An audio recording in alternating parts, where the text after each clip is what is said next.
Today we're joined on the record player by Los Angeles, California producer, singer, and songwriter Ethan Gold, who has just released his newest album, Earth City, which is the first of three in a trilogy. He's an award-winning composer of numerous motion pictures, and we are happy to have him with us today. Welcome to TRP, Ethan. How are you? Great to be here, Scott. I'm all right.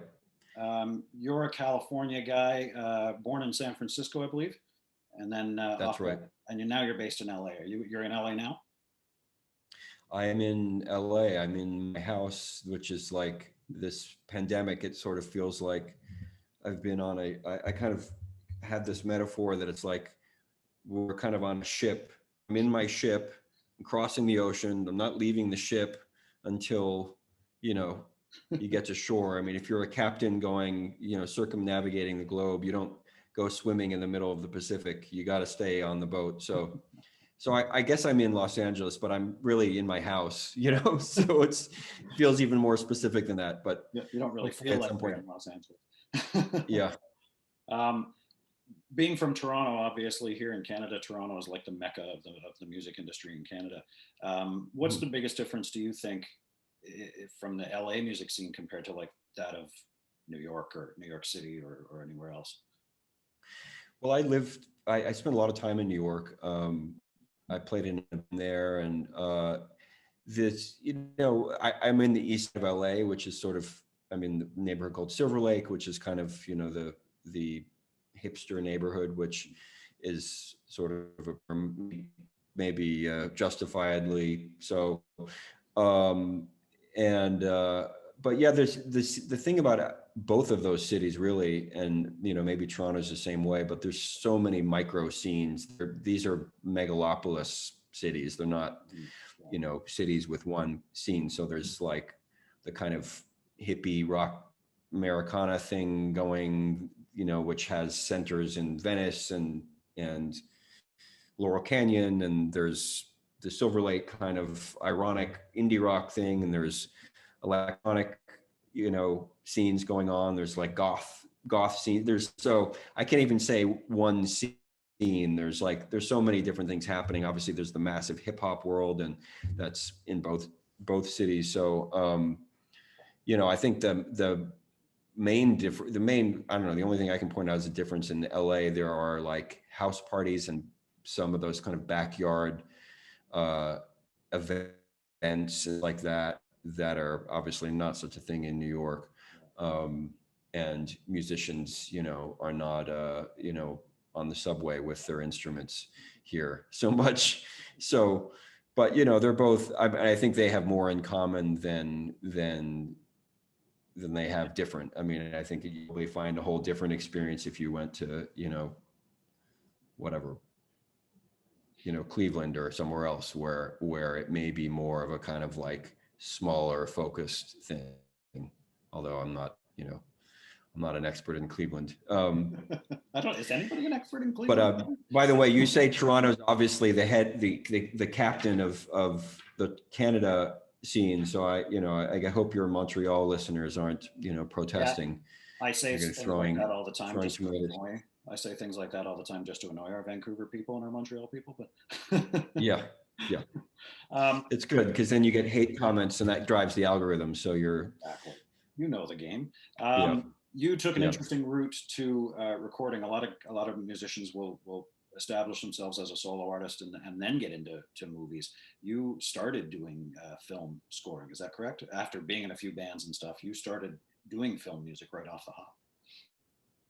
Yeah, they were sort of simultaneous. I scored a whole bunch of shorts for friends and my brother, and it was just something I was doing while I was songwriting. And it was one of the first dreams that I had to, as a boy or whatever, seeing movies and being moved by film music and the kind of sense of glory. I mean, I used to, when I was like 10, the word glory, it was like so glorious. So anyway, that idea kind of printed, I think. And for me, music is music. And the thing I like about film scoring is it creates an immediate dream kind of collaboration. I mean, sort of a sense of a dream between the sound and the image. But when I'm doing song-based stuff, the whole dream is sort of contained within the song. Of course, I often do music videos, but really I try to make the song have not just the lyrical and musical content, but to have to create a whole picture that you can step into. So I think, you know, they probably inform each other, the sense of wanting to build a world. I'm not the kind of songwriter sort of like, I sometimes do kind of acoustic whatever, but where I'm most happy is where I can create kind of an environment that can step into where the song lives. So, yeah. Your career got a little bit derailed after, you know, getting started, having you had a pretty serious injury. How did that, first of all, talk a bit about that injury, and then how did that affect your music going forward? Well, I had, so I'd put out my debut song record. I'd produced some things, including the kind of most known thing, which some of your listeners may know, is Elvis Perkins, an artist, his debut album, which was very well regarded. I'd scored a bunch of shorts in my first feature, and then also had put out a album called Songs from a Toxic Apartment, which was my sort of whatever solo debut. I had played in bands, and anyway, done all those things simultaneously. And then was actually working on a film score in New York, took a break to go to a warehouse party in Brooklyn, and total freak accident. I mean, it's a freak accident. I fell backwards off a wall and landed on my head. It was super weird scenario. There was a photo booth where were chains on the wall. It was a Halloween party. And so I was like just horsing around and flip myself upside down as a joke. The chains were not seriously hurt. They were not secured. And yeah, I mean, there are, you know, to be fair to other people's trauma, I mean, there are worse traumas than what I had, but it was definitely a real thing. And it was a couple of years, I sort of hard to pinpoint because it's such a slow kind of turning on of all the synapses again or whatever. But it was, you know, it was a few years of a very slow coming back to, you know, brain functioning, something similar to how it did before. But for me, I mean, you know, I could talk about that a lot because I think a lot of people out there who have head injuries and don't have a lot of guidance because, I don't know, the world doesn't know how to talk about it. I found the sort of neurologist approach not very helpful for me. You know, these sort of exercises, these repetitive exercises, walking, because my balance was, you know, very screwed up and my language was difficult and crossing streets was really confusing. I couldn't like process information quickly enough to deal with the cars. And so it was a lot. And I definitely wasn't engineering anymore or, you know, like, because I used to mostly record my own music. So kind of multitask type things were difficult. That said, in a way, I think I never really loved, I don't think anybody on a nervous system level really loves the kind of multitasking, whether it's highly technical or even just regular sort of life stuff that we all in the modern world are kind of inundated with things to do. And we're trying to get 7 things done at the same time. And so, you know, some of the positive things that came out of the injury was it quite, you know, directly forced me to slow down. And, you know, I didn't put out any music. I was not then performing for quite a number of years because it just was more than I could handle. And I continued with film scoring and put out some kind of weird side records. I put out a covers record and I put out this kind of murky instrumental. Sorry? That was the covers, the closet covers one, right? Yes. Yeah. Yes. Yeah. The Bela Lugosi's Dead was fantastic. Yeah.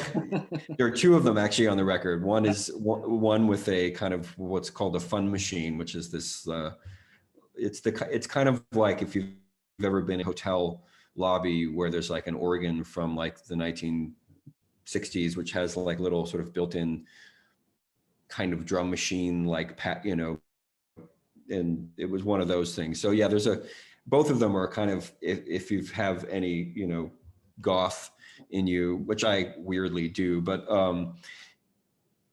Bela Lugosi's Dead on acoustic guitar and harmonica is also so not goth, like these two very different non-goth renditions of Bauhaus. But it was great because it was different, and yet it was the same. It had the same energy as the original, but it was obviously completely different than the original. Yeah, yeah. But I do feel actually the acoustic version I first kind of came up with after seeing them live on some reunion tour, and I went home and was just playing it on the acoustic guitar. I was like, oh, this could actually be great as an acoustic song.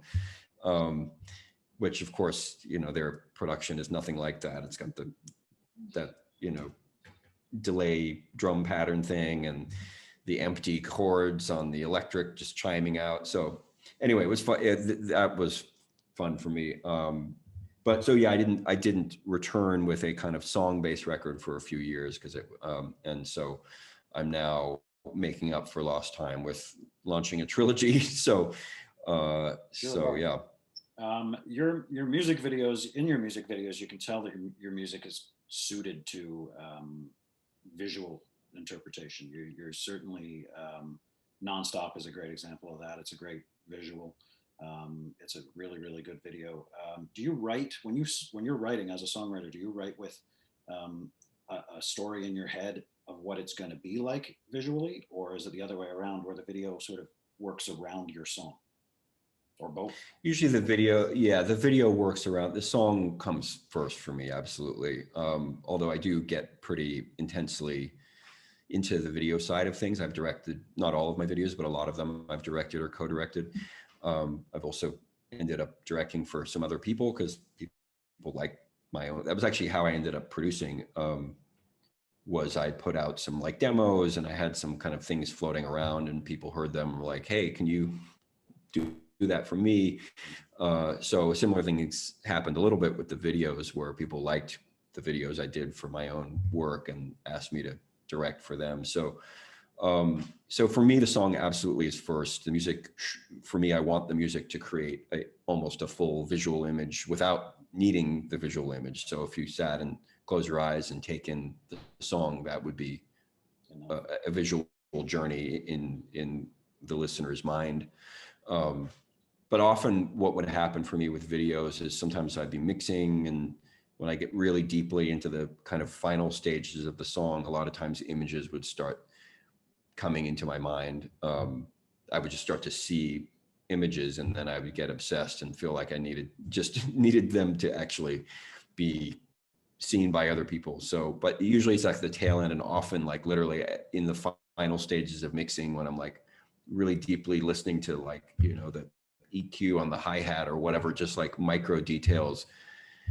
Maybe at that point my mind says, okay, enough with these details. What do you really see? And just sort of opens the whole thing out into a kind of panoramic vision. Mm-hmm. And then sometimes I try to make that vision real, and, you know, the video takes its own life at that point. So you were nominated in, was it 2018, for the Hollywood Music and Media Award for Best Film Music from Song of Sway Lake, which was a film that your brother directed, if I'm not mistaken. that's right. Yeah. Yeah. That having a brother making films, and you be obviously family business, has got to be great. But being nominated for that kind of an award, you were in pretty heady company with David Crosby, Annie Lennox, Diane Warren. I mean, that's a hell of a group to be nominated. Yeah. Well, you know, I mean, you know, like a lot of artists, we have our heroes, and we, when I'm doing whether I'm doing my own work without a film or whether I'm working with a film, it's one reason I don't do too many films, because I get so deeply involved. And I really have a high standard for myself. And so you know, I try to get inside a story. And in that case, it was both a score, like an underscore, you know, the incidental music, people know what that means, an underscore, it's the soundtrack. And then I also did songs for it because that film has a story of these people looking for these kind of vinyl obsessed. There's a kid in a family who's obsessed with old vinyl, and the whole family is in a way kind of burdened by excessive nostalgia. And so it's really a movie about families and leaving nostalgia behind. And to the filmmaker, who in this case was my brother, it's like, you know, we're missing an opportunity if I don't write an original song, because they were planning on finding this old Cole Porter recording, and that was going to be the sort of big reveal. And there are multiple versions of the Porter song that they talk about in the script. And I said, look, I think I can write something that will evoke the late 1930s and 1940s lyrically, but also reflect the themes of the film in a kind of subtle way, and then produce it to sound like there's two recordings, one that's supposed to sound like 1939 kind of crooner thing, and another that was supposed to sound like the sort of cheesy late 40s kind of Andrews Sisters, you know, post-war overconfident American version. So yeah, so as far as like being in heady company, I mean, it's an honor, but I'm you know, the people I'm listening to Cole Porter and you know, Noel Coward when I'm trying to do that song. So that's my competition when I'm writing that song, you know what I mean? Yeah. And so I'm not thinking about anything but aiming for, like, I want this to be it's good enough to be in Cole Porter's catalog or whatever. So that was what that in that case what I was going for. So I assume most musicians and most of the ones that I've talked to don't necessarily want to be compared to other artists, but I mean, you've been compared to some pretty interesting guys, pretty awesome musicians. Elliott Smith is the big one that I hear a lot. Lou Reed. On the new record, from what I've heard a bit of Tom Waits in there, a bit of a Tom Waits vibe from what I've heard in New York song. Instead of asking who you think you compare to, who were your influences? I'll ask you, who were your influences when you were starting out and made you into the musician that you are? Yeah, I mean, you know, there's like spiritual influences. By the way, I'm looking at your face and I realize I'm still not that used to the Zoom thing. I probably should be looking at the camera, but so it's not that that's not that I'm falling asleep. All your listeners, if you see me, I'm looking down, so I'm communicating with you, Scott. But anyway, All good. So hi, Scott, and hello, listeners. I'll try to bring my eyes up occasionally. This is the pandemic world we're in. Yeah, my influences, you don't necessarily hear in my music. I mean, for me, David Bowie's huge, like almost like spiritually, like I feel connected to him. The first record I ever bought was a David Bowie record. And I don't think I sound anything like him, which is fine. But I love how varied his career was, and how he managed to tap into so many different kind of energies and bring you know, folky elements and funk elements, and also Eno. He actually worked with Eno a lot. Brian Eno was a big influence for me as well.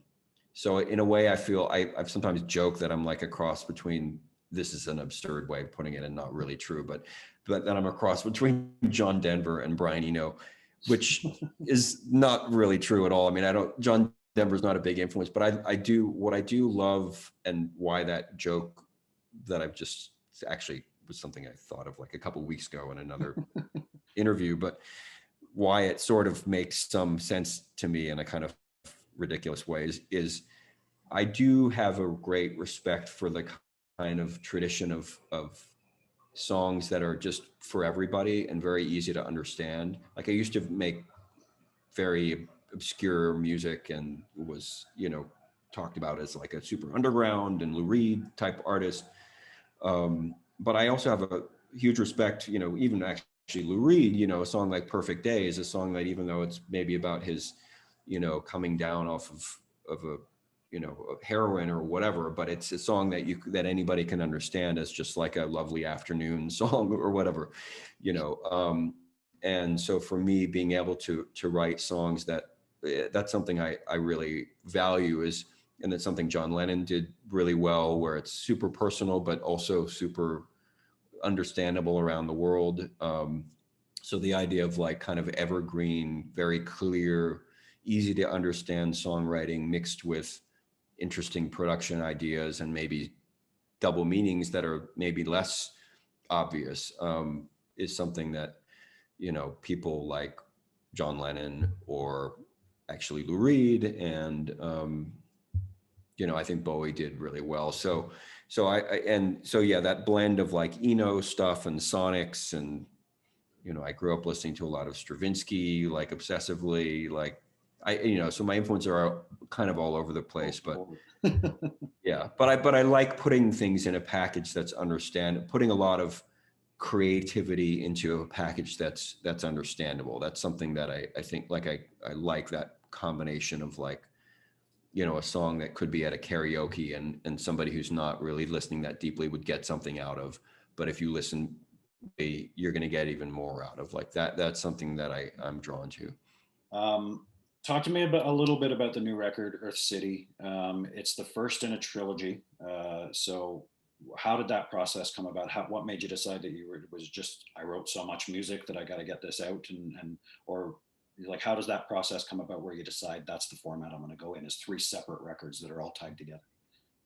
Yeah, it's interesting. It's taken me a long time to come to that. Songs from a Toxic Apartment, which I guess that record was, and I didn't realize that. So Earth City, the trilogy Earth City, the first part is called Earth City 1, The Longing. But I just sort of think that way. I think everybody's built differently. I mean, obviously we live in a world now which is kind of the music world is driven by singles more. So I'm really flying in the face of trends with this kind of like larger concept, but it's not a concept album in that, there's no,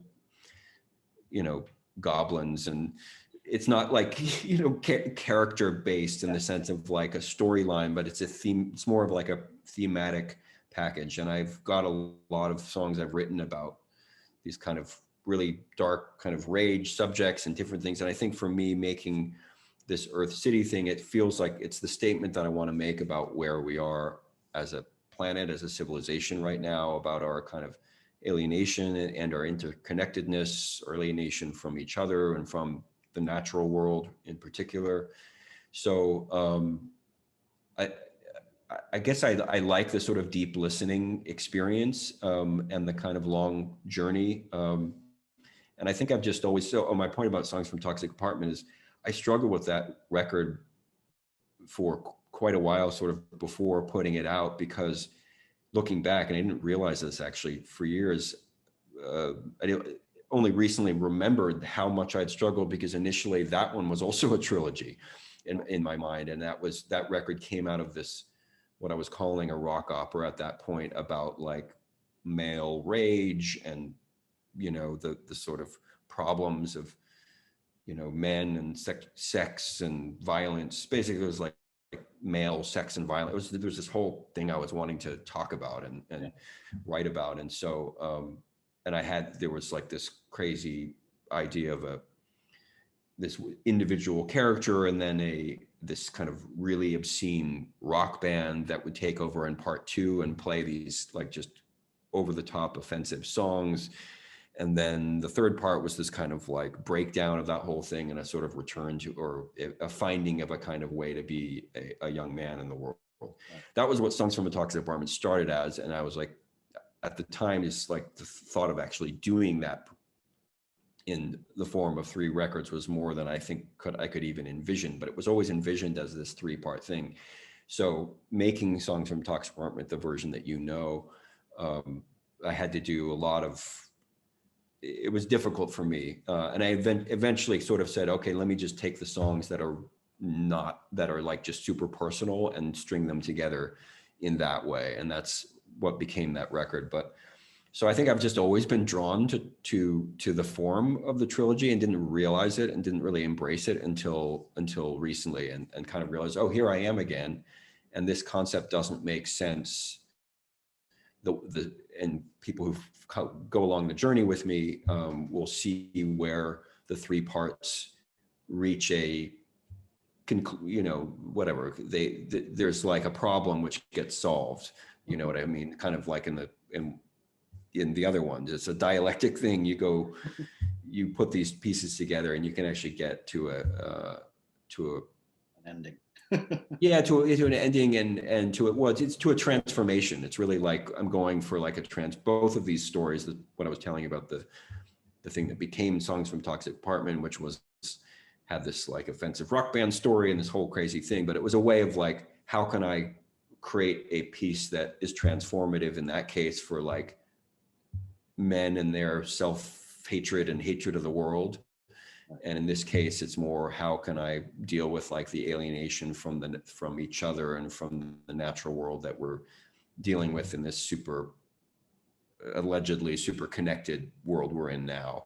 So that's kind of like what this is about. Having an album that is a trilogy, that's, not, as you said, it's not necessarily a full-blown story, but songs that are kind of connected throughout the three. And having a brother who's a filmmaker, and having you who's done a lot of film scoring, was there any thought at all in your head of, instead of making music for a movie, making a movie for this music? Absolutely, but that's a budget. That's beyond. If somebody at some point later wants to do it, I would love that. And for this other thing, I always pictured the thing that became Songs from Toxic, and I wrote it as a movie, absolutely, but I would be thrilled, but it's, there's only so much energy, time, and money that one can. So I'm putting it out to the world in this form. Then yeah. I would also be thrilled to see a stage version of any of these things. I've had the occasional fantasy of writing, there's got to be a better term than musical theater, but like, a musical, so, it's a musical in a way, the way like The Wall is a musical, it's sort of an abstract musical. It's not which became how unusual, which became a good movie, right? So yeah. No, I would love it. I would be thrilled. So we'll see. Anything can happen. Thank you so much, Ethan. I wish you the best of success with the new record. I'm glad you joined us. I have a feeling that we're going to be hearing your name a lot more once these 3 albums start coming out. I wish you the best going forward, and thanks for taking the time with us today. Thank you for having me. Really appreciate it.